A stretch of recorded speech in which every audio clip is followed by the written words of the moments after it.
तो फ्रेंड्स, आज के इस वीडियो में हम लोग इस तरह का एक मैनुअल प्रिंट पोर्टल बनाने वाले हैं। ठीक है, तो इसका सोर्स कोड अगर आपको लेना है तो आप मेरे से डायरेक्ट ले लीजिएगा। आपको मेरा नंबर जो है वो वीडियो के डिस्क्रिप्शन पे मिल जाएगा। ठीक है, और आपको इसको बनाने के लिए सबसे पहले एक डोमेन होस्टिंग लेना पड़ेगा। तो डोमेन होस्टिंग लेने के लिए आपको यहाँ पे सबसे पहले ये वेबसाइट पे आ जाना पड़ेगा, viphost.com।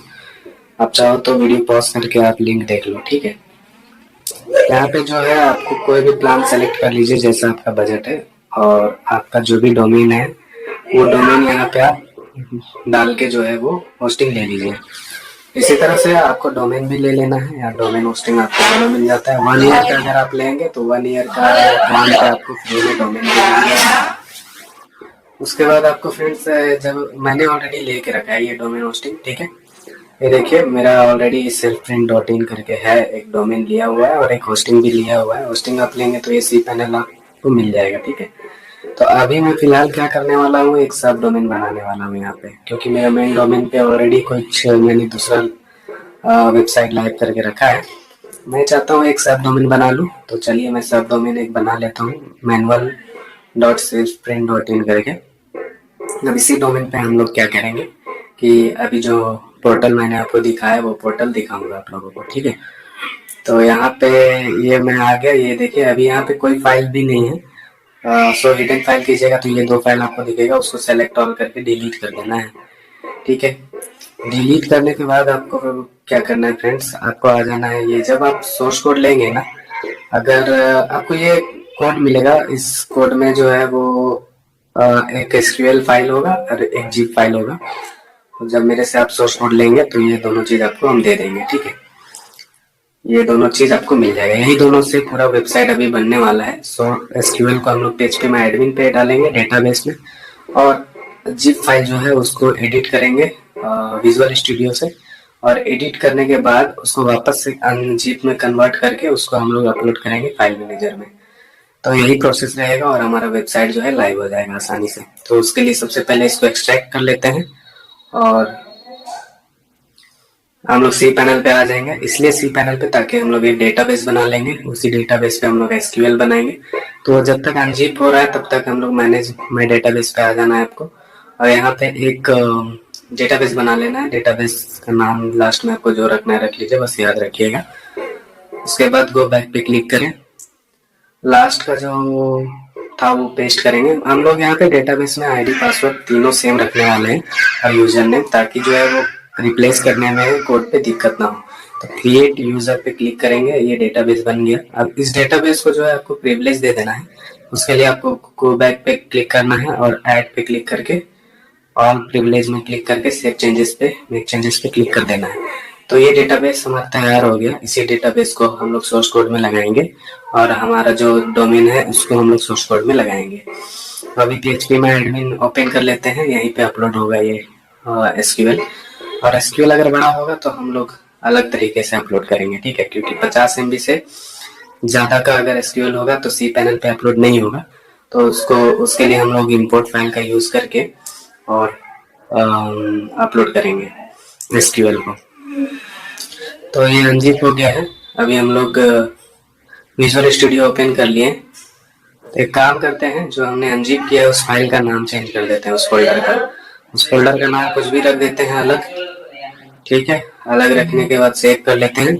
अब विजुअल स्टूडियो ओपन करेंगे तो उसी फोल्डर को हम लोग यहाँ पे ओपन कर लेंगे। ठीक है, यहाँ पे ओपन कर लिए। ओपन करने के बाद यहाँ पे कंट्रोल शिफ्ट टैब दबाना है आपको।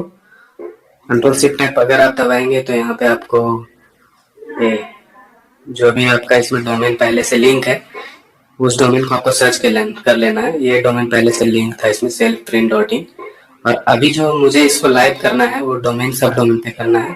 फिर आपको जो भी डोमेन पे लाइव करना होगा वो डोमेन आप नीचे लिख लेना और रिप्लेस पे क्लिक कर देना। तो आपका डोमेन लग गया। ठीक है, जो भी पहले था उसको हटा के आपने अपना डोमेन लगा दिया। अब डेटाबेस किसी और का भी लगा हुआ होगा, सेम सिमिलरली उसी तरह से किसी और का डेटाबेस लगा हुआ होगा, उसको कॉपी करके हम लोग पेस्ट कर देंगे और अपना डेटाबेस रिप्लेस कर देंगे। तो यहाँ पे देखिए मिल गया, इसको कॉपी करना है, यहाँ पे पेस्ट कर देना है। और हमारा जो डेटाबेस है जो हमने अभी बनाया वो ये है, इसको कॉपी कर लेना है और यहाँ पे पेस्ट कर देना है और रिप्लेस ऑल पे क्लिक कर देना है। तो यहाँ पे जहाँ जहाँ भी दूसरे का डेटाबेस था, अब हमारा डेटाबेस आ गया। तो इस तरह से डेटाबेस भी चेंज हो गया। अब इसको कंट्रोल एस करके सेव कर लेना है और इसको वापस से जीप फाइल में कन्वर्ट कर देंगे। कन्वर्ट करने के बाद अब इसी जिप फाइल को हम लोग फाइल मैनेजर में अपलोड करेंगे और यहाँ से अगर देखिए 50 MB से कम होगा तो आपका एसक्यूएल फाइल डायरेक्ट ही इंपोर्ट हो जाएगा। यहाँ पे देखिए, ठीक है, देखिए यहाँ लिख रहा है कि 50 MB से ज्यादा है तो नहीं अपलोड होगा। लेकिन आप जितना भी बड़ा चाहो उतना बड़ा यहाँ पे आप एसक्यूएल अपलोड कर सकते हो। उसके लिए vipHostPay.com पे जाइएगा तो नीचे स्क्रॉल कीजिएगा तो वहाँ पे कैसे अपलोड करना है बड़ा एसक्यूएल को, आपको वहाँ पे दिखा हुआ होगा, वीडियो मिल जाएगा। ठीक है, वो वीडियो देख के आप इंपोर्ट कर लीजिएगा। फिलहाल मैं इस वीडियो में भी आपको बता देता हूँ। जिप फाइल मैंने इंपोर्ट कर दिया और यहाँ पे एक import.php फाइल है, उसको भी इंपोर्ट कर देंगे। जब आप सोर्स कोड लेंगे ना तो मैं साथ ही साथ आपको ये इंपोर्ट वाला फाइल भी दे दूंगा। ठीक है, तो आप जो है अपलोड कर पाओगे ये लार्ज एसक्यूएल को, ये इंपोर्ट वाला फाइल। ठीक है, बस यही इंपोर्ट वाला फाइल को जो है वो आपको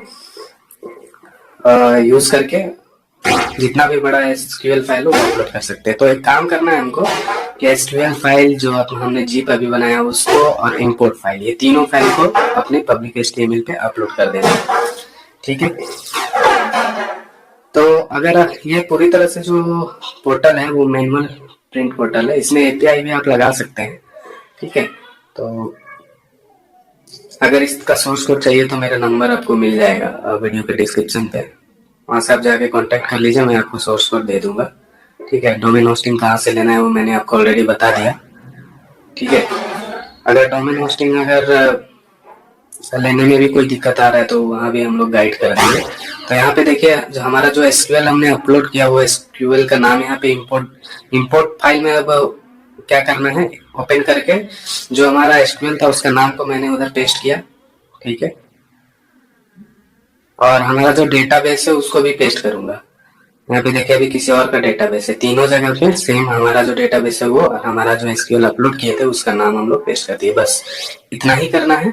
अब आपको क्या करना है कि आपका जो भी डोमेन है उसके आगे लगाना है /import.php और इंटर कर देना है। इंटर करते ही आपका जो एसक्यूएल है वो इंपोर्ट हो जाएगा PHP में एडमिन पे। लेकिन ये एरर इसलिए आया क्योंकि हमने जो डोमेन है वो गलत टाइप किया। ठीक है, ये देखिए डोमेन का स्पेलिंग जो है, सब डोमेन जो हमने बनाया था वो गलत टाइप किया था।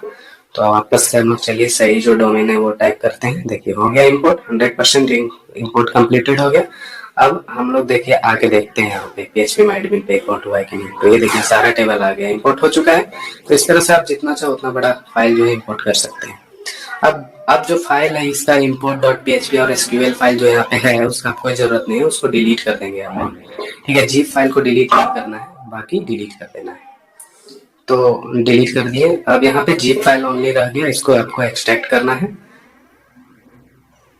एक्सट्रैक्ट करने के बाद आपको जो फोल्डर निकल के आएगा उस फोल्डर से आपको सारा फाइल को बाहर निकाल देना है और मेन पब्लिक एचटीएमएल में डाल देना है। अगर मेन डोमेन पे आप कर रहे हैं लाइव तो ठीक है, सब डोमेन में कर रहे हैं तो सब डोमेन पे इसको मूव कर देंगे। अब देखिए अब हम जो है वो एक बार रिफ्रेश करेंगे, देखेंगे हमारा वेबसाइट लाइव हो चुका है। ठीक है, तो इसका यूज सीएससी सेंटर वाले करते हैं। ठीक है, ये काफी आसान काम करता है। यहाँ से आप कोई भी चीज जो है वो प्रिंट कर सकते हैं, पासबुक प्रिंट कर सकते हैं। ठीक है, मैनुअली डिटेल्स डाल के। तो अगर इसका सेटअप में कोई भी इशू आ रहा है तो आप मेरे से कांटेक्ट कर सकते हैं, सोर्स कोड मैं दे दूंगा। ठीक है, तो सोर्स कोड लेने के लिए और डोमेन होस्टिंग कैसे लेना है और सेटअप कैसे करना है इसका भी मैं गाइड में कर दूंगा। तो कांटेक्ट कीजिए, मिलते हैं नए वीडियो में। Thank you.